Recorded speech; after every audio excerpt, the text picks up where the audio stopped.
বাংলা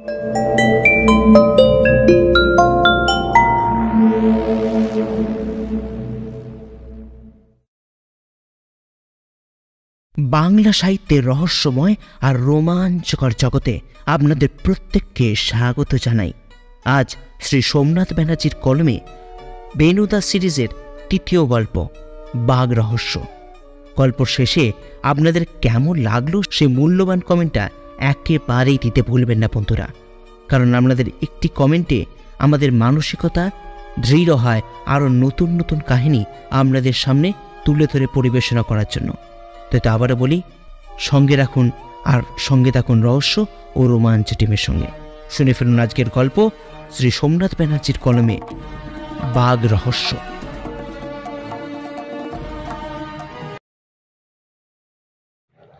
এখানে এলে এই মনটা কেমন ভালো হয়ে যায়। কি বলে? একটা শুকনো পাতা হরিণের খাঁচার ভেতরে হাত গুলিয়ে বলেন রহস্য রোমাঞ্চ উপন্যাসী নীলকমল ব্যানার্জি।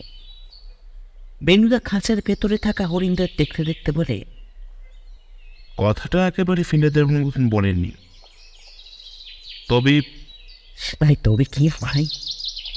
বেনুদার থেকে অবাক দৃষ্টি তাকিয়ে ওই একই ভঙ্গিতে দাঁড়িয়ে প্রশ্ন করে নীলকমলবাবু। বেনুদা নীলকমলবাবুর থেকে ফিরে বলে, তবে প্রসূতির কোনোভাবেই বিরক্ত করাটা ঠিক নয়। আপনার কি মত? বেনুদার খোঁচা বুঝতে পেরে পাতাটা ফেলিয়ে নিজেকে সামনে নীলকমলবাবু বলেন, ও বেরিয়ে একবার ঠিকই বলেছিল বেনুবাবু, কিন্তু ওয়ান কোশ্চেন। বেশ, তো বলে ফেলুন। এই মশাই, এই চিড়িয়াখানায় সুন্দর বাড়িটা কোথা থেকে এলো মশাই? যদি একটু ধরিয়ে দেন।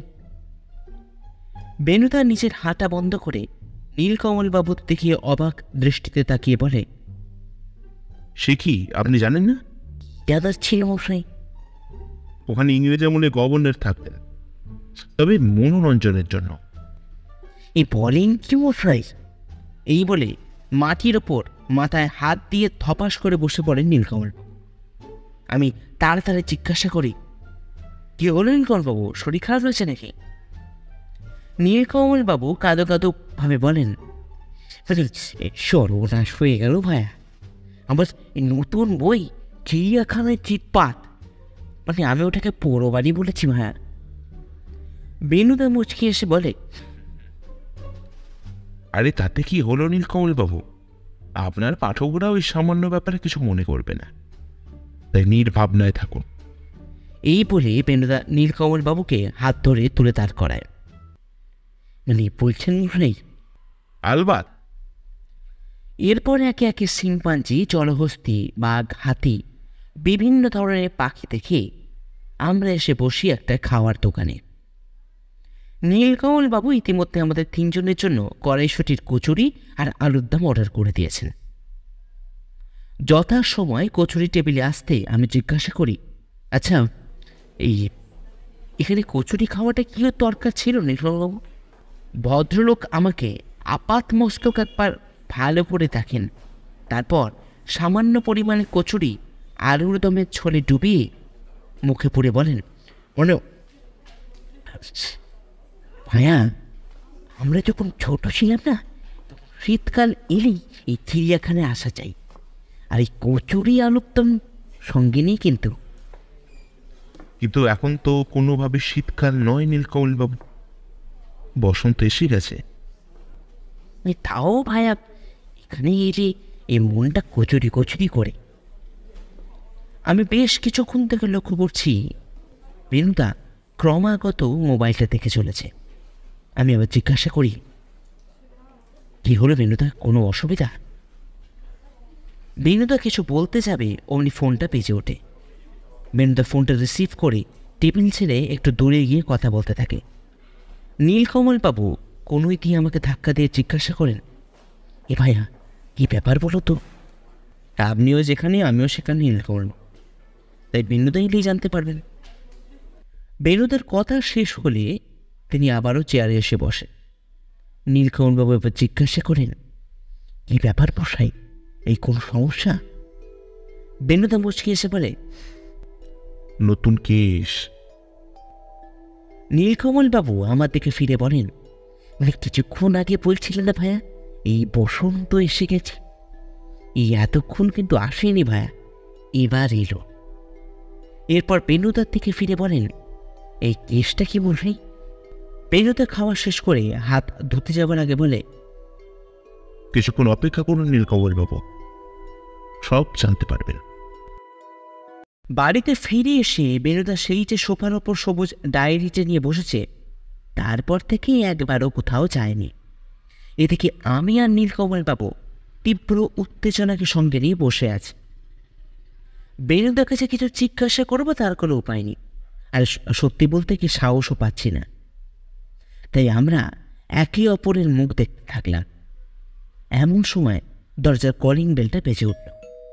বেনুদা আমাকে বলল, যত বর্ষে দরজাটা খুলতে গিয়ে। আমি গিয়ে দরজা খুলতে দেখি একজন বছর 40-এর ভদ্রলোক দাঁড়িয়ে আছেন। তার পরনে প্যান্ট শার্ট, চুল এলোমেলো। আমাকে দেখি ভদ্রলোক বললেন, নমস্কার, প্রভাতবাবু আছেন? আমি বলি, হ্যাঁ আসুন, ভেতরে আসুন। ভনে ভেতরে আসতে বেনুদা বলে, নমস্কার মিস্টার লাহিড়ী। ভদ্রলোক অবাক হয়ে জিজ্ঞাসা করেন, মানে কিছু মনে করবেন না মিস্টার মুখার্জি, আপনি আমার নামটা জানলেন কি করে? বেনুদা হেসেছে, বলে, আসলে আপনার হাতে যে রুমাল আছে তাতে I.লাহিড়ী লেখা আছে, তাই বলতে পারেন একটা আন্দাজ করলাম। আরে আমি ঠিক ছিলাম তো? ভদ্রলোক বেনুদার উল্টো দিকে চেয়ারে বসতে বসতে বলেন, ধন্যী মশাই আপনার অধ্যাবসান। হ্যাঁ প্রভাতবাবু, আপনি একেবারেই ঠিকই বলেছেন। আমি হলাম ইন্দ্রনাথ লাহিড়ী। আমাদের আদিবাড়ি হাওড়া জেলার ময়নাপুর গ্রামে। আশা করি ময়নাপুরের জমিদার আদিনাথ লাহিড়ীর নাম আপনি শুনে থাকবেন। আদিনাথ লাহিড়ী? ও হ্যাঁ হ্যাঁ, উনি তো একজন মস্ত মাপের একজন শিকারী, এবং অনেকগুলো বইও উনি লিখেছেন মনে হয়। বেশ, তাহলে ভালোই হলো। নীলকমলবাবু এবার বলেন, এই তাহলে ওনাকে একটু কাল্টিভেট করতে হচ্ছে বসে। ইন্দ্রনাথ বাবু মুচকি এসে বলেন, হ্যাঁ না না, সেটার কোনো উপায় নেই। এই বলে চুপ করে যান মিস্টার লাহিড়ী। বেনুদা এবার বলে, ইন্দ্রনাথ বাবু, উনি হলেন বিশিষ্ট লেখক নীলকমল ব্যানার্জি, আর ওন আমার খুড়তুতো ভাই, কাম আমার সহায়ক পরেশনাথ মুখার্জি ওরফে পার্সে। ইন্দ্রনাথ বাবু নীলকমল বাবুর দিকে তাকিয়ে বলেন, মানে কি সৌভাগ্য আমার, আপনার মতন একজন স্বনামধন্য লেখক আমার সামনে বসে আছে, আমি ভাবতেই পারি না। সত্যি অসাধারণ। গদগদ মুখে নীলকমল বাবু কিছু বলতে যাবেন, এমন সময় বেনুদা গলা খাঁকড়ে বলে, কিছু মনে করবেন না মিস্টার লাহিড়ী, যদি আপনার সমস্যার কথাটা একটু বলেন। ও হ্যাঁ মিস্টার মুখার্জি, আসলে এই বলে ভদ্রলোক পকেট থেকে একটা চিরকুট বান করে বেনুদার হাতে দেয়। বেনুদা সেটা দেখিয়ে আমাকে পাস করে। আমি তাদের দেখি একটা বাঘের পায়ের ছাপ। নীলকমলবাবু কাগজটা দেখে ইন্দ্রনাথ বাবুকে প্রশ্ন করে, মশাই রেধে? ইন্দ্রনাথ বাবু গম্ভীর গলায় বলেন, হ্যাঁ নীলকমল বাবু। তারপর বেনুদার দিকে মুখ ফিরে পড়ে, মিস্টার মুখার্জি, মানে বিপদে পড়ে আপনার কাছে। সে তো বুঝলাম মিস্টার লাহিড়ী, তবে ঘটনাটা যদি একটু খোলসাভাবে বলেন তাহলে আমার বুঝতে সুবিধা হয়। ভদ্রলোক এবার নিজের ভাবনাগুলোকে মাথার পেছন সাজিয়ে বলতে শুরু করলেন, আসলে মিস্টার মুখার্জি, এই চিরকুটটা আমরা পাই গতকাল সকালে আমাদের কুলদেবের মন্দিরের সামনে। বাবা মশাই সকালবেলা মন্দিরের দরজা খুলতে দেখেন মাটিতে ওই কাগজটা পড়ে আছে। বেনুদা আবার প্রশ্ন করে, মন্দির কি বাড়ি গন্ডির বাইরে? হ্যাঁ মিস্টার মুখার্জি, আসলে মন্দিরটা আমাদের পূর্বপুরুষ তৈরি করলেও মন্দিরটা সর্বসাধারণের জন্য খুলে দেওয়া হয়, তাই যাক সে কথা। আমাদের মন্দিরের দেবীর পুজোর দায়িত্বে আছেন গ্রামের এক পুরোহিত মশাই। তবে প্রত্যেক দিন সকালবেলা বাবা মশাই একবার বনদেবীর দর্শন করেন। বলতে পারেন মন্দিরের সকালের দরজা খোলার কাজটা তিনি নিজের হাতেই করেন। কিন্তু ময়নাপুরের বনদেবী ব্যাপারটা? অবাক হয়ে প্রশ্ন করে বেনুদা। আসলে মিস্টার মুখার্জি, আমাদের পূর্বপুরুষ একবার মায়ের স্বপ্নাদেশ পান, আর তারপরেই মন্দির নির্মাণ। নীলকমল বাবু এবার বলেন, আরে ভাই, এই সে তো বুঝলাম, কিন্তু ঘটনাটা কি? ভদ্রলোক এবার বলেন, আসলে মে মাসে ঠিক সকালবেলা বাবা মশাই যখন মন্দিরের দরজা সকালবেলা উন্মুক্ত করতে যান, তখন দেখেন মায়ের ঘটের সামনে প্রতিমার সঙ্গে থাকা বাঘের একটা ভাঙা দাঁত রাখা আছে, আর ঠিক তারই পাশে এই চিরকুট। তা প্রথমে ব্যাপারটা খুব একটা গ্রাহ্য করেননি আমার বাবা মশাই। এরই ঠিক 15 দিনের মাথায় আবারও আমার এক বিধবা পিসিমা হৃদযন্ত্র বিকল হয়ে মারা যান। আপনার পিসিমা কি আপনাদের সঙ্গী থাকতেন নাকি? না প্রভাতবাবু, উনি আমাদের সঙ্গে থাকতেন। উনি আগে অন্য জায়গায় থাকতেন। পিসুমশাইয়ের চলে যাওয়ার পর বাবা মশাই আবার নাকি আমাদের সঙ্গেই নিয়ে এসে রাখেন, তখন থেকেই আছেন। বাবা মশাই পিসিমার চলে যাওয়াটা মেনে নিতে পারেন না, বলা যায় উনিও এক প্রকার শয্যাশায়ী হয়ে পড়েন। মানে এখানেই শেষ নয় নীলকমলবাবু। এমত অবস্থায় আবারও একদিন সকালে আমি মন্দিরের দরজা খুলতে গিয়ে দেখি এই একই জায়গায় প্রতিমার বাঘের ভাঙা লেজটি রাগা আছে, পাশে চিরকুটে বাঘের পায়ের ছাপ। এরপর? তা বারে বারে এমন ঘটায় আমি বাধ্য হয়ে পুলিশকে খবর দিই, কিন্তু দুর্ভাগ্যের বিষয় অপরাধীকে ধরা যায় না। রাতে কি রাতেই মন্দিরের দরজা কে বন্ধ করতো? রাতে নয় আমি, না হলে আমাদের মালিক কাকা। নীলকমল বাবু এবার হাসি মুখে বলে ওঠেন, বেশ তো, ওই মালিকই চেপে ধরুন না, দেখবেন এই সুর করেই এই কথাগুলো কিরকম বেরিয়ে আসছে। ইন্দ্রনাথ বাবু এবার মাথা নেড়ে আক্ষেপে সুরে বলেন, না নীলকমল বাবু, সেটা সম্ভব নয়। গত পরশুদিন মালিক কাকাও ঠিক একইভাবে হৃদযন্ত্র বিকল হয়ে মারা যান। সে কি? বেনুদা চেয়ারে শটান হয়ে বসে বলে ওঠে, হ্যাঁ মিস্টার মুখার্জি, আর শুধু তাই নয়, আজ সকালে মন্দিরের দরজা খুলতে গিয়ে দেখি মেঝেতে ইটের টুকরো দিয়ে লেখা, পারলে বেঁচে দেখাও। আমি মোবাইলে ছবিটা তুলে আনি। এই বলে মিস্টার লাহিড়ী নিজের ফোনটা বেনুদার হাতে দেয়। বেনুদা সেটা দেখে ফোনটা ফেরত দিয়ে বলে, পুলিশকে জানিয়েছেন নাকি? না মিস্টার মুখার্জি, পুলিশের ওপর থেকে বলা যায় ভরসা এখন অনেকটাই চলে গেছে।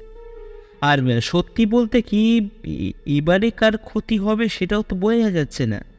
তাই দয়া করে আপনি যদি কেসটা নেন তো খুব সুবিধা হয়, অন্তত একটা প্রাণ তো বাঁচে।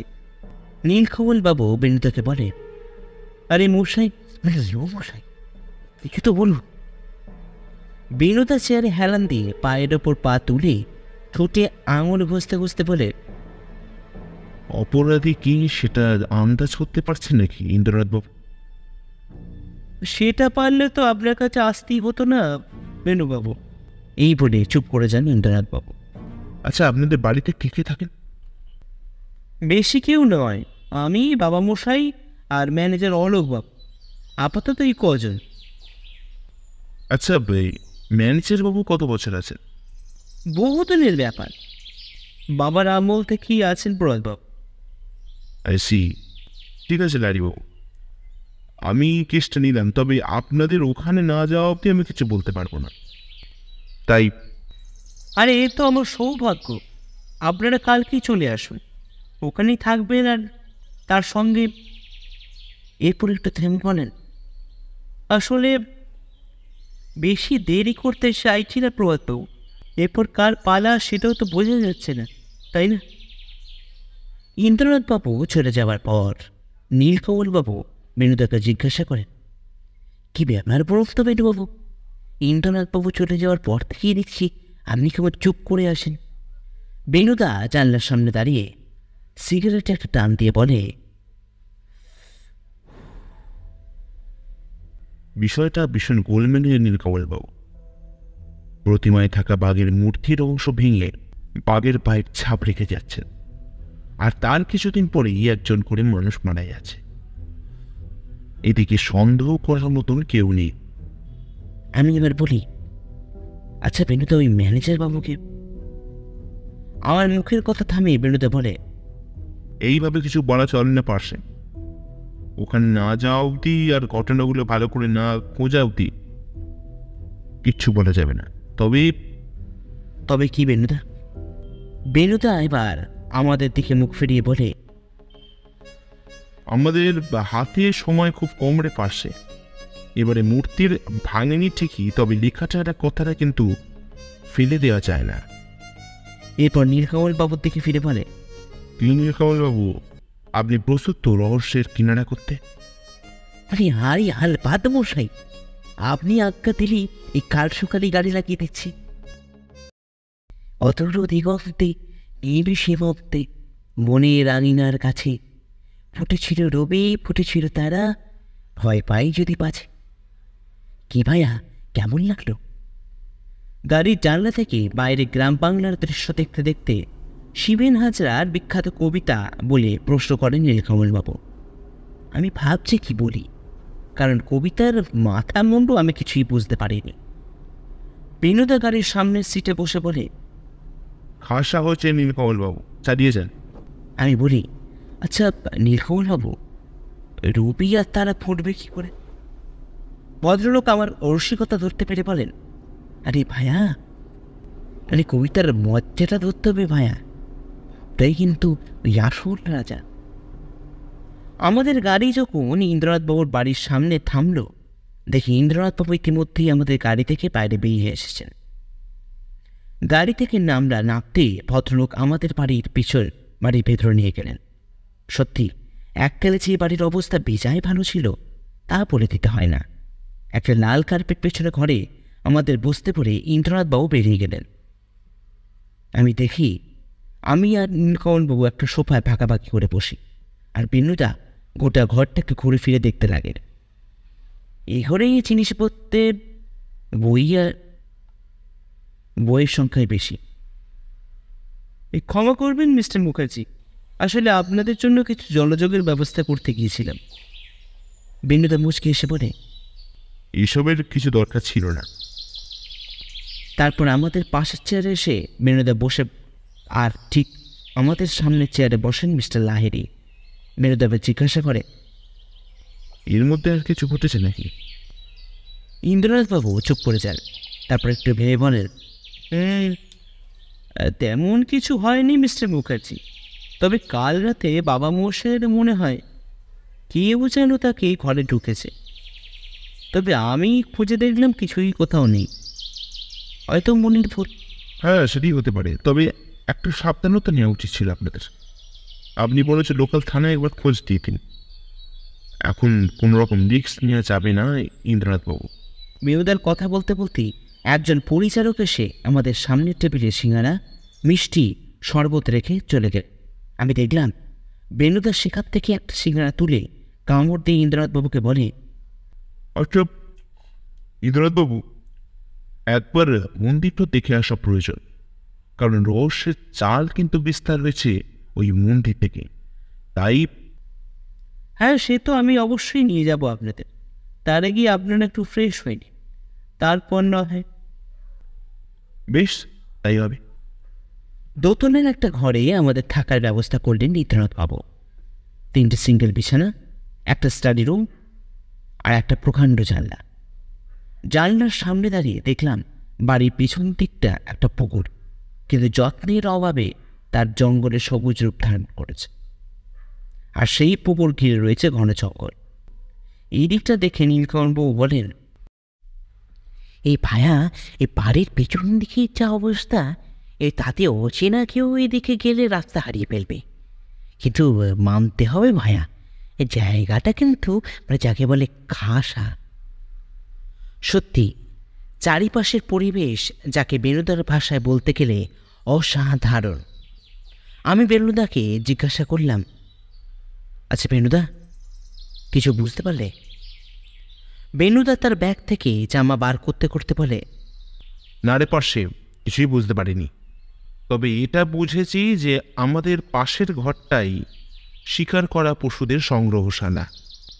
নীলকমলবাবু অবাক হয়ে বলেন, মানে কি করে বুঝলেন মশাই?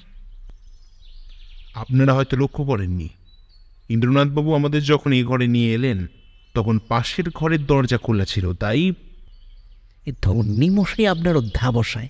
এতে অধ্যাবসায় বা দৃষ্টির কিছু নেই নীলকমলবাবু, খালি আছে পর্যবেক্ষণী ক্ষমতা। আপনার মধ্যেও সেই ক্ষমতা আছে, তবে সেটা অধ্যাবসায়। নীলকমলবাবু তাকে হাত ঘষতে ঘষতে বললেন, মানে এই ঠিকই বলেছেন মশাই, আরও যত্নবান হওয়ার দরকার। বেশ, চলুন একবার মন্দিরটা দেখে আসা যাক।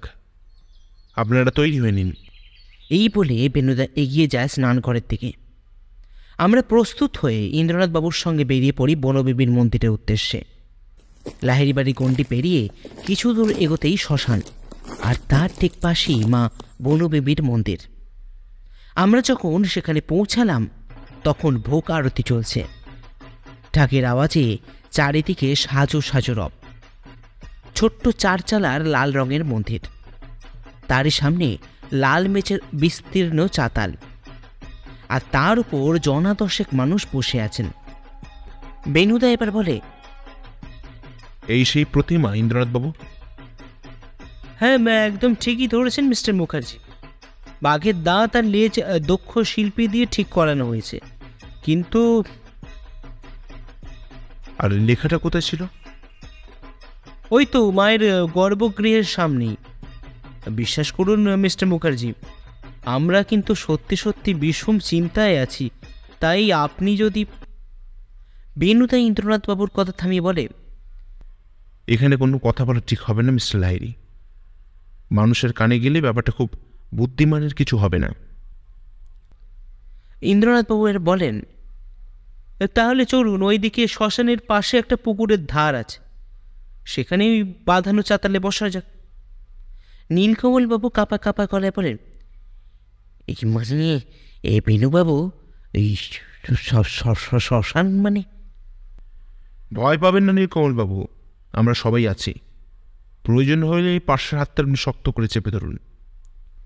আমি নীলকমলবাবুর কানে রসিকতা করে বলি, রহস্য রোমাঞ্চ উপন্যাসিক শেষে শ্মশানে যেতে ভয় পাচ্ছেন, এটা কি শুনতে খুব একটা ভালো লাগছে নীলকমলবাবু?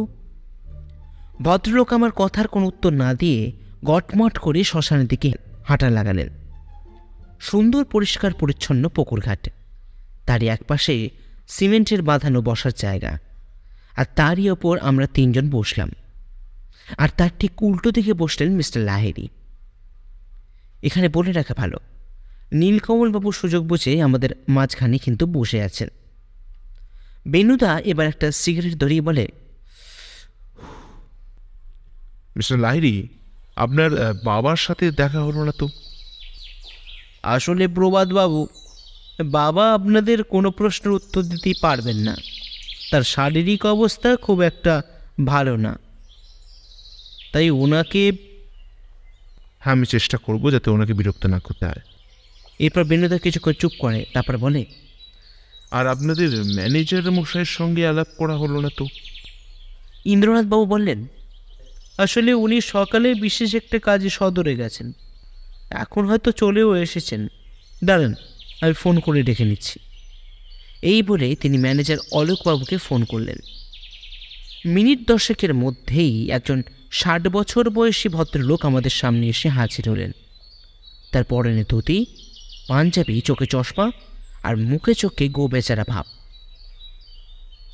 ইন্দ্রনাথবাবু আমাদের সঙ্গে ওনার পরিচয় করিয়ে দিতে বিনোদা বলে, আচ্ছা অলোকবাবু, আপনি ঘটনাগুলোর সম্বন্ধে কিছু আলোকপাত করতে পারবেন? ভদ্রলোক বলেন, আগে আমি এসব কিছু জানি না বাবু, সারাদিন কাজের মধ্যেই থাকি, রাতে 9টার মধ্যে শুয়ে পড়ি, এর বাইরে আমি কিছুই বলতে পারবো না।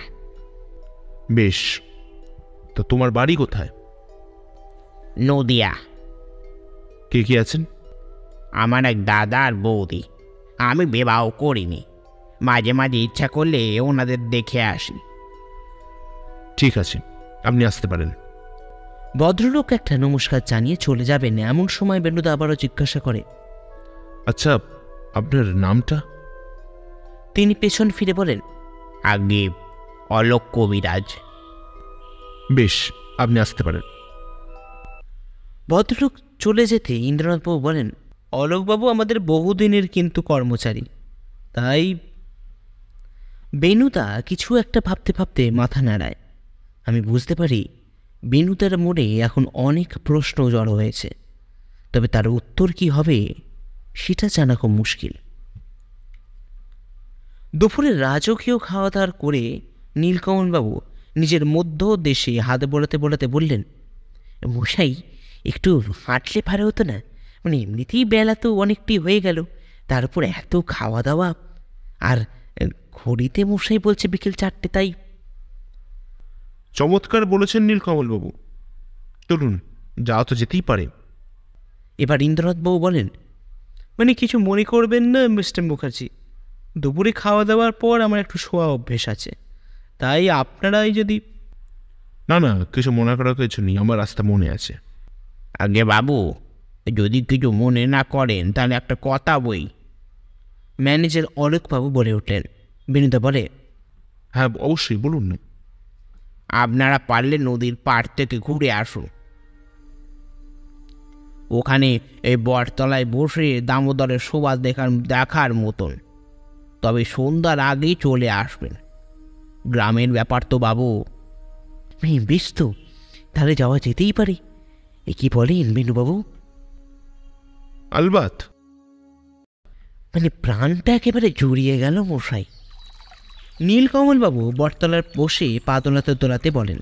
বেনুদা নদীর পাড়ে দাঁড়িয়ে এক মনে নদীর উল্টো দিকের দৃশ্য দেখতে দেখতে বলে, কিন্তু আমার প্রাণ যে জুড়াচ্ছে না নীলকমলবাবু। এই কেন মশাই? এবার আমি বলি, বেনুদা কিছু উত্তর পেল নাকি? বেনুদা এবার আমার দিকে ফিরে বলে, কিছুটা আন্দাজ করতে পারলেও শেষে সব গুলিয়ে যাচ্ছে। কিছু প্রশ্নের উত্তর পাওয়াটা খুব জরুরি। আমার মনে হচ্ছে খুব তাড়াতাড়ি একটা বিপদ করতে পারে, কিন্তু। বেনুদার কথা থামাতে হলে মোবাইলের আওয়াজে পকেট থেকে ফোন বার করতে দেখা যায় ইন্দ্রনাথবাবু ফোন করেছেন। বেনুদা ফোনটি ধরে বলে, হ্যাঁ বলুন মিস্টার লাহিড়ী।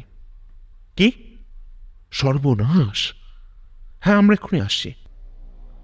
বেনুদা ফোন রাখতে নীলকমলবাবু জিজ্ঞাসা করেন, মানে কি হলো মশাই? ইন্দ্রনাথবাবুর বাবা মারা গেছেন। মানে?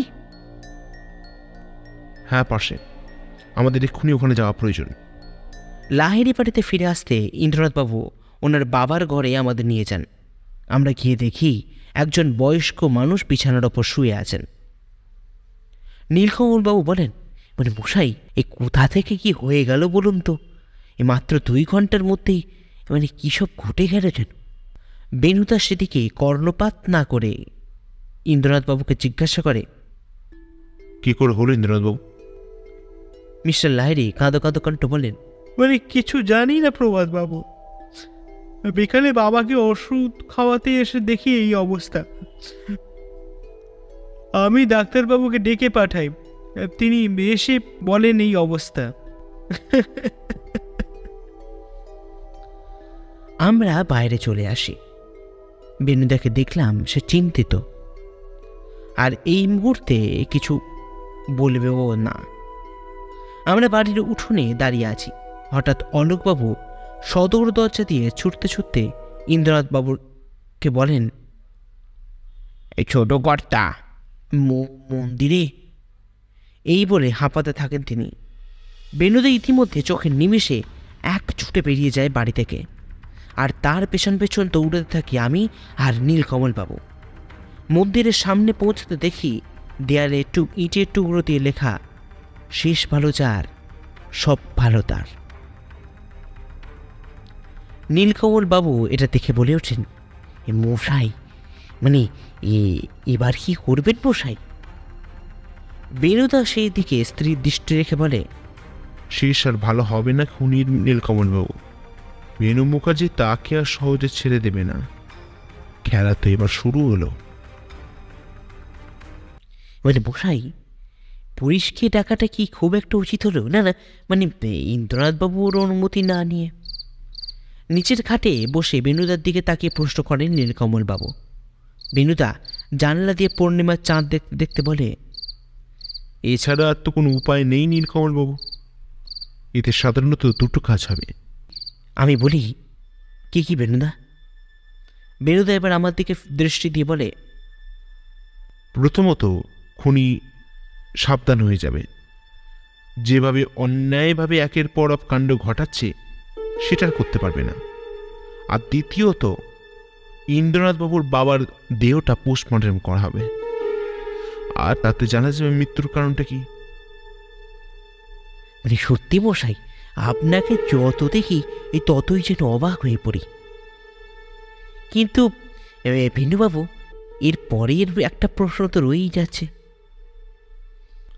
বেশ, তো কি প্রশ্ন? মানে তাহলে আপনার এখানে কি কি কাজ বাকি রইল? এবারেই তো আসল খেলা বেনু মুখার্জির। খুনি বুঝতেও পারবে না কখন সে জেলের কারাগারের ভেতর ঢুকে গেছে। বেশ মশাই, তাই করুন। আমি বরঞ্চ এই আমার সাথে আনা মুড়ি খেয়েই ঘুমোতে যাই। আমি এবার বলি, সে কি, আপনি মুড়ি খেতে যাবেন কেন? ভাইয়া, এই মরা বাড়িতে খাওয়ার জিনিস খাওয়া ঠিক নয়।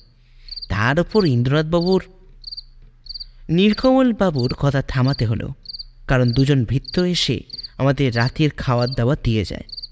বেণুদের জিজ্ঞাসা করলে জানতে পারে ইন্দ্রনাথবাবু ঘরেই আমাদের খাবার দিয়ে দেওয়ার জন্য বলেছেন। রাতের খাওয়া দাওয়া শেষ করে আমি আর নীলকমলবাবু যে বিছানার ওপর বসে আছি, আর বেণুদা চেয়ারে হেলান দিয়ে মাথার ওপর হাত রেখে বসে আছে। এমন সময় দরজায় টোকা পড়ল। আমি গিয়ে দরজা খুলতে দেখি ইন্দ্রনাথবাবু দাঁড়িয়ে। বেণুদা তাকে দেখে উঠে দাঁড়িয়ে বলে, আপনি কষ্ট করতে গেলেন কেন? আমাকে ডাকলেই তো হতো। বেণুদার কথা থামে ইন্দ্রনাথবাবু বলেন, মানে আপনি কাল ফিরে যান মিস্টার মুখার্জি। কেন? আমি আর কিছু চাই না। বাবা কি আগলাতে পারলাম না, তার উপর আজ আপনারা এলেন, মানে তারপর কী সব যেন ঘটে গেল বেণুবাবু। দেখুন ইন্দ্রনাথবাবু, কোনো ঘটনা ঘটাই আপনার ইচ্ছার উপর ছিল না, সবটাই একটা কাকতালীয়। তাই ওসব নিয়ে আপনি ভাববেন না। বাকি রইল আমাদের চলে যাওয়া। তা আমরা যাব ইন্দ্রনাথবাবু, কিন্তু চলে যাওয়ার আগে সবটা ফাঁস করে দিয়ে যাব। ইন্দ্রনাথবাবু বলে, মানে কি ফাঁস করবেন মিস্টার মুখার্জি? অপরাধী ভেবেছে যে বেনু মুখার্জিকে কায়দা করে কবজায় ফেলেছে, কিন্তু আমিও ছাড়ার পাত্র নই নীলকমলবাবু। কাল সকাল 8টায় আমরা চলে যাব, কিন্তু যাওয়ার আগে যা করার আমি করে দিয়েই যাব। বেশ, আপনার ওপর ভরসা আছে মিস্টার মুখার্জি, যা ভালো বোঝেন সেটাই করুন। ইন্দ্রনাথবাবু চলে গেলেন, কিন্তু এইদিকে নীলকমলবাবু দেখি মুখ হাঁ করে বসে থাকতে। বেণুদা জিজ্ঞাসা করে, কি হলো নীলকমলবাবু? মানে মশাই, আপনি এটা কি করলেন বলুন তো? কেন? মানে কাল সকালে আপনি রহস্যের কিনারা করে ফেলবেন, তার মানে? হ্যাঁ নীলকমলবাবু, আমি অনেকটাই ব্যাপারটা কুচিয়ে ফেলেছি, খালি সময়ের অপেক্ষা। আমি বলি, কিন্তু কিভাবে করলে বেণুদা? না পারছে এখন কিছু নয়, তবে এটা জেনে রাখ দেয়ালেরও কারণ আছে। আর তাছাড়া কিছু প্রমাণ না জোগাড় করলেও তো চলবে না। মানে কি মশাই, কি প্রমাণ মশাই? শুয়ে পড়ো নীলকমলবাবু, শুয়ে পড়ুন, কাল সকাল সকাল উঠতে হবে। এই বলে বেণুদা জানলার সামনে দাঁড়িয়ে গিয়ে দাঁড়ায়। নীলকমলবাবু এবার আমাকে জিজ্ঞাসা করেন, মানে কি কি বলি বলো তো ভাইয়া? তোমার দাদা তো কখন যে কি করেন তো বোঝাই যায় না। আমি হেসে বলি, অত ভাববেন না নীলকমলবাবু, বরং চলুন ঘুমিয়ে পড়ি, কারণ কাল সকালে অনেক কিছু ঘটার আছে। বলছি মিস্টার মুখার্জি, আমরা এখানে কেন? প্রশ্ন করলেন নীলকমলবাবু। বেণুদা বনবিবির প্রতিমা দর্শন করতে করতে বলে, বলবো মিস্টার লাহিড়ী, বলবো, কিন্তু আপনাদের ম্যানেজার বাবুকে দেখতে পাচ্ছি না তো। আসলে উনি আজ সকালে একটা দরকারি সদরে গেছেন। ও আচ্ছা, এরপর নীলকমল বাবুর দিকে ফিরে বলেন, যাওয়ার জন্য গাড়ি প্রস্তুত তো নীলকমলবাবু? মানে একদম মশাই। বেশ। মানে কিন্তু অপরাধী। ইন্দ্রনাথ বাবু কথা থামিয়ে বেণুদা বলে, হবে হবে মিস্টার লাহিড়ী, হবে। তবে তার আগে কিছু জিনিসপত্র কেনা দরকার। কি জিনিস মিস্টার মুখার্জি?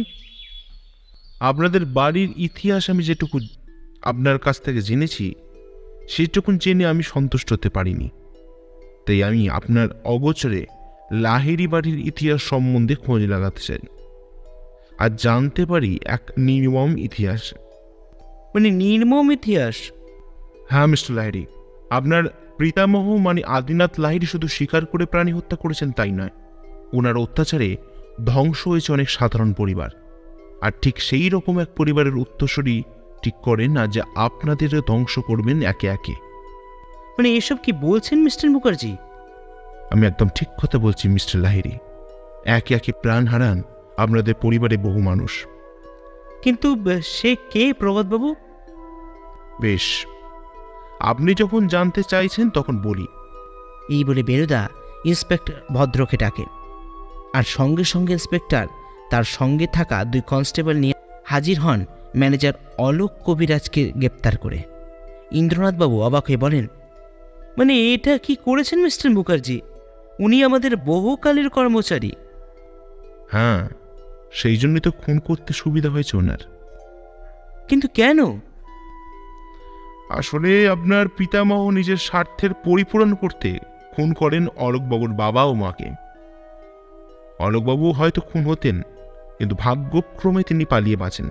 আর ঠিক তখনই তিনি মনস্থির করেন যে এর যোগ্য শাস্তি উনি দেবেন। এরপর অলোকবাবুর দিকে বেণুদা ফিরে বলে, কি অলোকবাবু, আমি ঠিক বলছি তো? নীলকমল বাবু এবার অবাক হয়ে বলেন, কিন্তু মশাই, ওই বাঘের পায়ের ছাপ আর বাঘের প্রতিমা ভাঙার কারণটা কি? বেণুদা হো হো করে হাসতে থাকে, তারপর মন্দির চাতালে বসে বলে, আসলে ওটা একটা বিশেষ প্রতীক হিসেবে ব্যবহার করেছিলেন মিস্টার অলোক কবিরাজ। ওনার আসলে নাম অলোক কবিরাজ নয়। বলি তাহলে মশাই? ওনার আসল নাম হলো অলোকচন্দ্র বাঘ, আর সেটা মনে করাতেই কিছু ব্যবস্থা। এবার ইন্দ্রনাথবাবু জিজ্ঞাসা করেন, কিন্তু একটা প্রশ্নের উত্তর তো পাচ্ছি না মিস্টার মুখার্জি। কি প্রশ্ন? আপনি এত কিছু জানলেন কি করে? আমার প্রথম থেকে অলোকবাবুর ওপর একটা সন্দেহ হয়, আর ওই জন্যই আমি ওনার সম্বন্ধে খোঁজ লাগাতে থাকি। তবে এই বিষয়ে ইন্সপেক্টর ভদ্র আমাকে অনেক সাহায্য করেন। এরপর কিছুক্ষণ চুপ থেকে বেণুদা বলে, তবে একটাই আক্ষেপ রয়ে গেল ইন্দ্রনাথবাবু। কি মিস্টার মুখার্জি? আপনার পিতাকে আমি বাঁচাতে পারলাম না, আর সেটি আমার অক্ষমতা। এমন বলবেন না মিস্টার মুখার্জি, যা হওয়ার তা হয়েছে। আর এসব ভেবে কি করব বলুন তো? মানে হ্যাঁ মশাই, এসব ভেবে কোনো কাজ নেই, বরং আপনাকে কাল্টিভেট করতে হচ্ছে মশাই। এই বলে নীলকমল বাবু একটা স্যালুট দিয়ে বলেন, বাঘ শিকারী বেণুদা। আপনারা শুনছিলেন শ্রী সোমনাথ ব্যানার্জির কলমে বেণুদার 3য় সিরিজের কাহিনী নিয়ে বাঘ রহস্য। আপনাদের কেমন লাগলো সেই মূল্যবান কমেন্টটা করতে ভুলবেন না। সঙ্গে থাকবেন আর সঙ্গে রাখবেন রহস্য ও রোমাঞ্চ টিমকে। নমস্কার।